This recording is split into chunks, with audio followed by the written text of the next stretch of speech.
안녕하세요. 송석훈 목사입니다. 지난 한 주간 잘 지내셨습니까? 오늘은 출애굽기 25장부터 40장 끝까지 그리고 레위기와 민수기 20장까지 살펴보겠습니다. 출애굽의 목적은 하나님이 이스라엘 백성들을 구원하여 하나님의 자녀로 함께 살기 위해서입니다. 하나님은 모세에게 시내산에서 율법을 적은 두 돌판 십계명을 주십니다.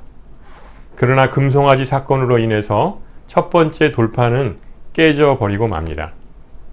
하나님은 자비와 긍휼을 베푸셔서 두 번째 돌판을 다시 만들어 주십니다. 하나님은 이스라엘 백성들을 만나 주시기 위해서 성막을 짓도록 성막 설계도를 모세에게 주십니다. 모세는 하나님이 일러준 대로 성막을 완성합니다. 출애굽기 25장에서 31장, 또 출애굽기 36장에서 39장까지 똑같은 내용들이 반복해서 나옵니다.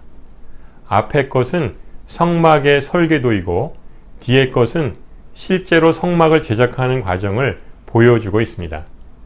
성막은 하나님께서 꼼꼼히 세세하게 설계도를 만들어 주십니다. 이 성막은 바로 예수 그리스도를 상징합니다. 참 성전이신 예수 그리스도를 나타냅니다. 성막 설계도는 복음의 설계도를 뜻합니다. 성막은 바깥들, 성소와 지성소 이렇게 세 부분으로 나누어집니다. 바깥들에는 동쪽 문을 통해 들어오면 제일 먼저 번제단이 있습니다. 번제단은 짐승을 제물로 삼아 불에 태워 하나님께 바치는 곳입니다. 이 짐승의 제물은 바로 유월절 어린 양 예수 그리스도를 상징합니다. 그리고 물두멍이 있습니다. 물두멍은 제사장들이 거룩함을 위해 물로 깨끗이 씻는 곳입니다. 제물도 거룩하게 하기 위해서 물로 깨끗이 씻습니다. 이는 홍해를 건너는 세례를 상징합니다. 성소에 들어가면 등잔대와 진설병상, 또 분향단이 있습니다.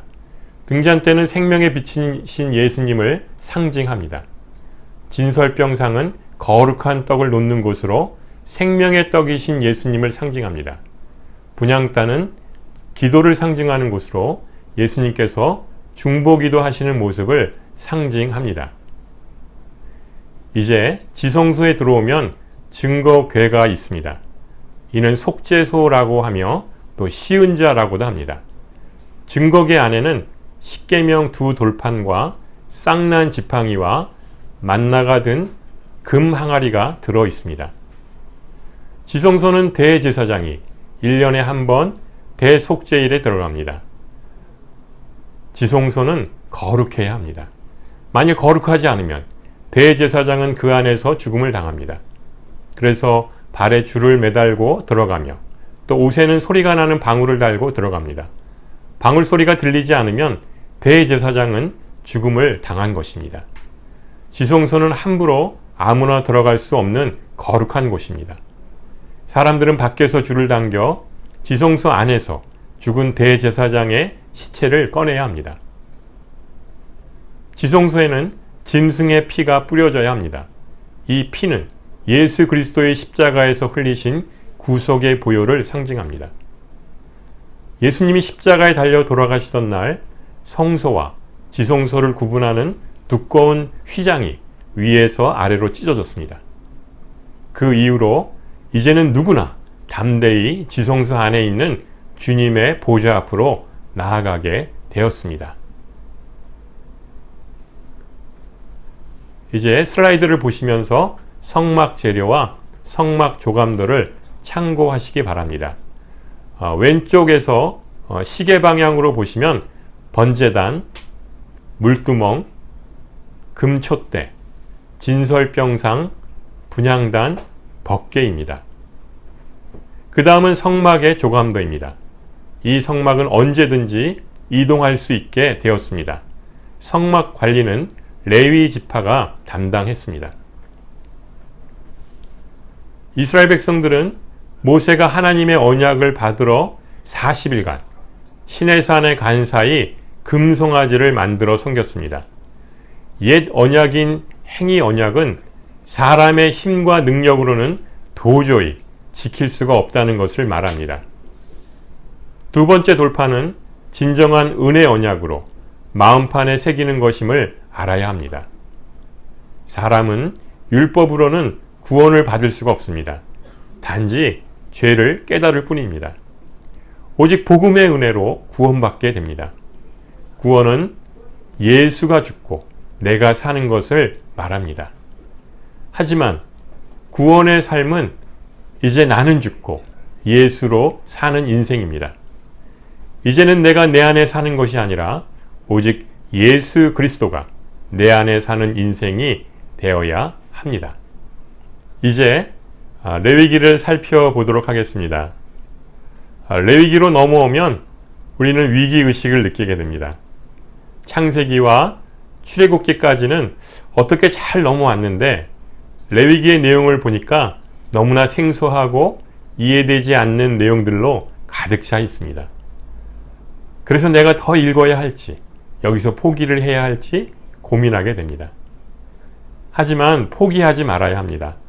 어렵지만 이 레위기는 모세 오경 중에 가장 중요한 부분입니다. 오경을 5손가락으로 꼽자면 가운데 손가락에 해당되는 가장 중요한 부분입니다. 인내를 가지고 꼭 읽으셔야 합니다. 제가 레위기 구조를 쉽게 설명드려 보겠습니다. 레위기는 1장부터 10장까지 5대 제사, 또 11장서부터 27장까지 5대 거룩으로 나누어집니다. 제사법에는 5가지 대표적인 제사가 나오는데 이를 5대 제사법이라고 해서 번제, 소제, 화목제, 속죄제, 속건제입니다. 5대 제사법을 통해 예수 그리스도 구속사역의 완성을 상징한다고 할 수 있습니다. 5대 거룩법은 음식, 질병, 문화, 직분, 절기입니다. 레위기의 제목은 언약의 원형 예수 그리스도입니다. 레위기는 크게 제사법과 거룩법으로 이루어졌다고 할 수 있습니다. 제사법은 죄로 인해 죽을 수밖에 없는 죄인들이 하나님 앞에서 거룩한 자로 변화되기 위해서 치르는 예식이라고 할 수 있습니다. 거룩법은 이제 제사를 통해 거룩한 자가 어떻게 이 세상에서 거룩을 유지할 수 있는지를 구체적으로 알려줍니다. 하나님은 순종의 제사를 기뻐하십니다. 이는 우리를 왕같은 제사장으로 삼으시고 우리 자신을 거룩한 산제물로 드려 거룩한 삶을 살라고 요구하십니다. 하나님께 제사를 드리기 위해서는 3가지 요소가 있어야 합니다. 그것은 성막과 대속제물, 그리고 제사장입니다. 이 중에 어느 하나라도 빠지면 제사가 성립할 수 없습니다. 이 3가지 요소는 원형이 예수 그리스도이십니다. 우리의 성전이 되시고 유월절 어린 양으로 속죄 대물이 되셨습니다. 우리의 영원한 대제사장이 되시는 분이 바로 예수 그리스도이십니다. 이제 5대 제사에 대해서 살펴보겠습니다. 번제는 짐승을 죽여서 각을 떠서 몽땅 불로 태워드리는 제사로 희생을 상징합니다. 우리의 죄를 완전히 불태워버리는 예식입니다. 이는 예수 그리스도의 길과 진리와 생명으로 온전하게 사는 것을 말합니다. 두 번째 소제는 곡식을 태워드리는 제사로서 헌신을 상징합니다. 우리가 사는 이 땅에서의 삶을 불태우는 예식입니다. 예수 그리스도의 사명으로 사는 것을 말합니다. 사랑하고 축복하는 삶입니다. 세 번째로 화목제는 화평과 화목을 요구하는 제사로서 중재자를 상징합니다. 우리의 자존심을 불태우는 예식입니다. 예수 그리스도는 화목제물로 우리를 위해 죽으셨습니다. 예수 그리스도의 대사로 사는 것이며 화평과 의의 열매를 맺으며 살아가는 것입니다. 네 번째 속죄제는 죄 용서를 위한 제사로서 구속의 은총을 상징합니다. 옛사람을 불태우는 예식입니다. 예수 그리스도의 의로 사는 것이며 하나님의 자녀로 살아가는 삶을 말합니다. 마지막 다섯 번째 속건제는 허물의 용서를 위한 제사로서 사랑의 은총을 상징합니다. 옛 습관을 불태우는 예식입니다. 예수 그리스도의 형상을 닮아가는 것으로 거룩하고 흠없는 하나님의 자녀로서 살아가는 것을 말합니다. 여호와 하나님께서 나는 거룩하니 너희도 거룩하라고 말씀하셨습니다. 거룩은 세상과 구별되는 것입니다. 거룩은 우리의 몸과 삶을 구별하는 것으로 먹고, 입고, 만지는 것, 또 전염병으로부터 구별하는 것이며 성별된 생활을 말합니다. 이제 하나님께 드리는 제사 방법을 살펴보겠습니다. 제일 먼저 죄를 짓고 속죄하기를 원하는 제사인이 짐승의 제물을 준비합니다. 제사인이 직접 제물에 손을 얹고 안수를 합니다. 이것은 제사인의 죄가 짐승에게로 전가된다는 것을 의미합니다. 제사인이 직접 제물을 잡아서 죽입니다. 제사장이 대신 하는 것이 아니라 죄를 지은 제사인이 직접 제물을 죽여 하나님께 바쳐야 합니다. 제사장은 죽은 제물에서 그 받은 피를 제단에 뿌립니다. 제사인은 제물의 각을 직접 뜹니다. 각을 뜬다는 것은 제물의 부위를 직접 잘라내는 일을 합니다. 제사장은 제물을 제단 위에 올려놓습니다. 제사인은 제물의 내장과 정강이를 물로 깨끗이 세척합니다. 마지막으로 제사장은 제물을 불로 태웁니다.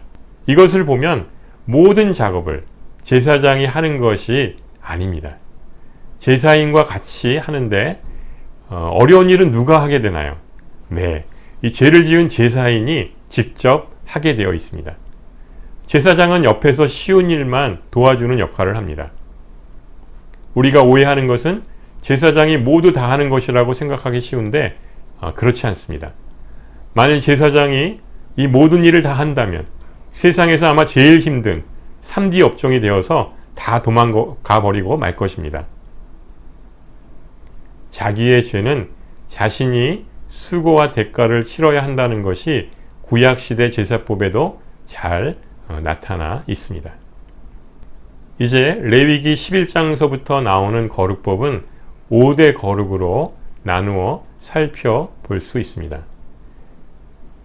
이제 5대 거룩을 살펴보겠습니다.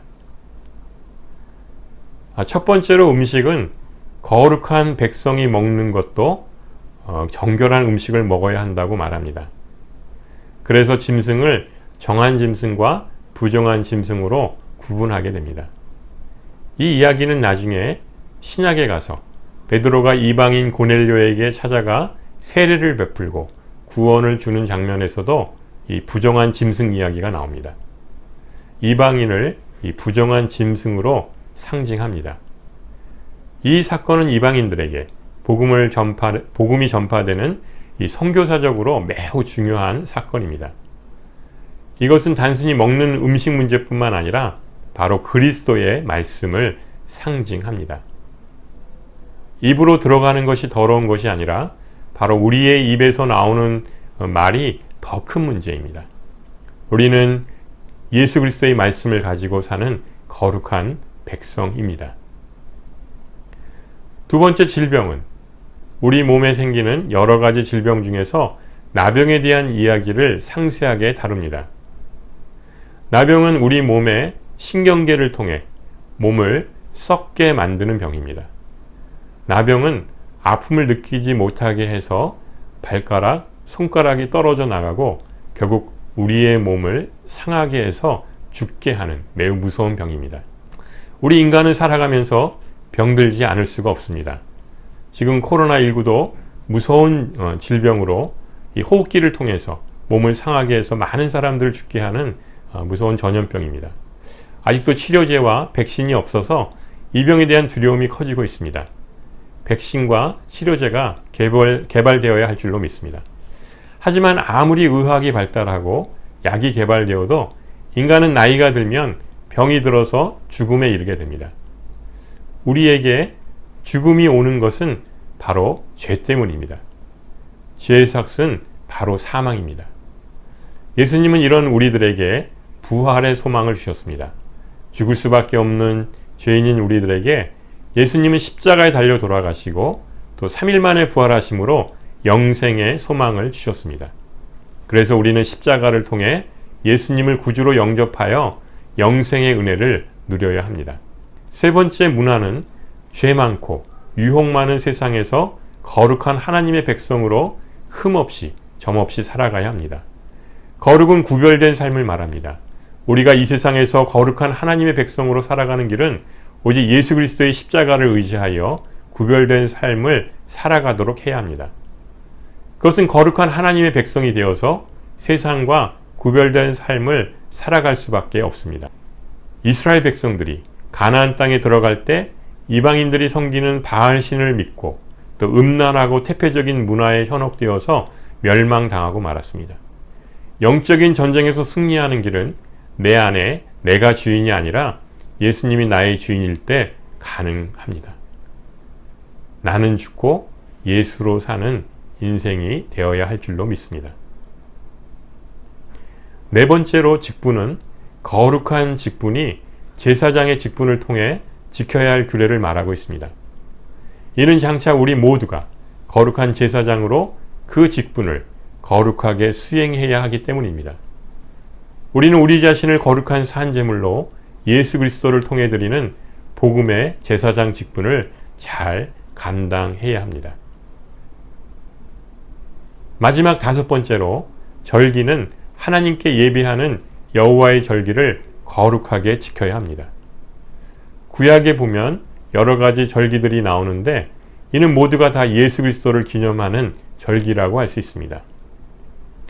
유월절, 초실절, 오순절, 초막절이 모든 이 절기들은 다 예수 그리스도의 죽으심과 부활하심을 통한 성령 강림과 또 재림으로 나타날 천국 소망을 상징한다고 할 수 있습니다.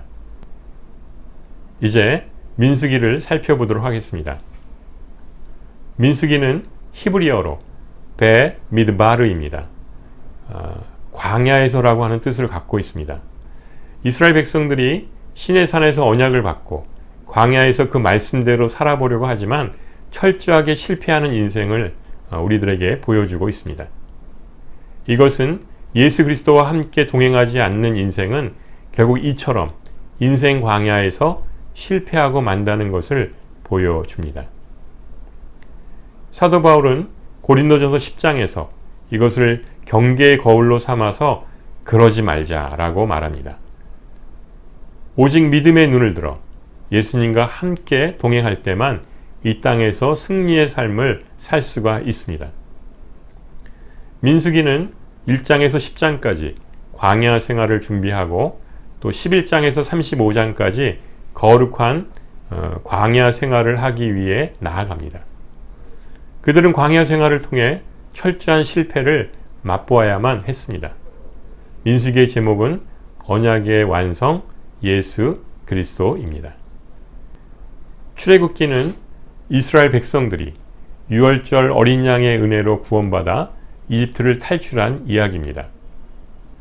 레위기는 이제는 이스라엘 백성들이 노예가 아니라 하나님의 백성으로 살아가야 합니다. 그래서 하나님은 모세를 통해서 시내산에서 언약서인 율법을 받게 됩니다. 민수기는 하나님의 백성으로 율법을 받고 하나님의 임재의 상징인 성막과 함께 광야를 거쳐서 가나안 땅을 향해 나아가게 됩니다. 이스라엘 백성 중 출애굽 1세대들은 광야에서 불순종으로 인해 가나안 땅에 들어가지 못하고 다 죽고 맙니다. 그 뒤를 이어서 출애굽 2세대들이 하나님의 은혜로 순종하는 모델로 가나안 땅에 들어가는 입성 준비를 하게 됩니다. 민수기는 레위기의 5대 거룩과 연결되어서 5대 경계라고 구분지어 말할 수 있습니다.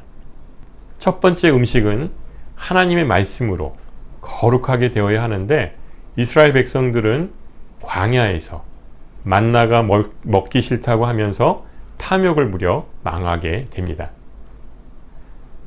두 번째 질병은 고통과 슬픔이 없는 완전한 부활의 몸으로 이어져야 하는데 그들은 미리암이 모세를 비방함으로 나병에 걸려 쓸쓸한 최후를 맞이합니다. 세 번째 문화는 이스라엘 백성들이 세상 문화를 뚫고 거룩하고 구별된 삶으로 순종하며 복을 받아야 하는데 가데스 바냐 사건으로 불순종함으로 광야에서 모두 죽고 또 가나안 땅에 들어가지 못합니다. 네 번째 직분은 하나님과 함께 말씀으로 왕노릇하며 살아야 하는데 그들은 고라당의 반역으로 하나님이 부여한 모세와 아론의 권위에 도전해서 망합니다. 또한 지도자의 혈기로 인해서 모세는 가나안 땅에 들어가지 못하고 느보산에서 가나안 땅을 바라보고 죽고 맙니다. 다섯 번째 절기는 자신을 거룩한 산 제물로 하나님께 드리며 온전한 예배자로 서야 하는데 이스라엘 백성들은 광야에서 발람의 꾀에 넘어가 우상 숭배와 음행으로 인해서 24,000명이 죽고 맙니다. 이것은 광야에서 실패한 이스라엘 백성들을 통해 후세의 우리들에게 경계의 거울로 삼으라는 하나님의 명령입니다. 결국 예수 그리스도와 함께 동행하지 않으면 율법만으로는 우리가 구원을 받을 수가 없다는 것을 잘 보여줍니다. 이스라엘 백성들은 이집트에서 노예로 살았지만 하나님이 택하시고 구원하심으로 하나님의 군대로 거듭나는 것을 보게 됩니다.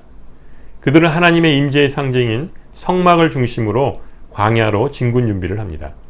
이스라엘의 12지파는 동서남북 진영으로 배치하며 그들의 중심에 성막이 자리 잡습니다.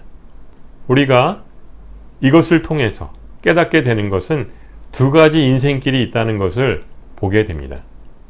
하나는 내 안에 내가 중심이 되는 인생입니다. 자유로울 것 같지만 피곤하고 고단한 인생살이로 실패의 삶을 살게 되는 것을 경험하게 됩니다. 하지만 다른 하나는 내 안에 예수님이 주인이 되어주시는 삶입니다. 이는 예수 중심의 행복한 예수살이가 시작됩니다.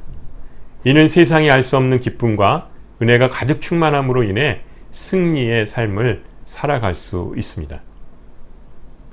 여러분들은 어떠한 인생을 살기 원하십니까? 여러분 모두 예수 중심의 행복한 예수살이를 통해서 복받는 인생이 되시기를 바랍니다. 또한 우리는 이 세상에서 살아갈 때 세상의 매력을 느끼게 되면 세속화되게 됩니다. 하지만 우리가 예수님께 매력을 느끼고 말씀의 매력을 느낄 때 우리는 복음화됩니다. 그런 의미에서 우리는 먼저 복음화 되어야 합니다. 사도 바울은 예수 그리스도의 매력에 빠져서 복음화됩니다. 그래서 그는 세상의 모든 것들을 배설물로 여기고 오직 십자가 외에는 자랑하지 않겠다라고 선언합니다. 우리들도 예수님의 매력, 말씀의 매력에 푹 빠져서 복음화되는 복을 누리시며 살아가시기를 주님의 이름으로 축원합니다. 한 주간도 하나님의 말씀 안에서 거하시면서 승리의 삶을 살아가시기를 주님의 이름으로 축원합니다. 감사합니다.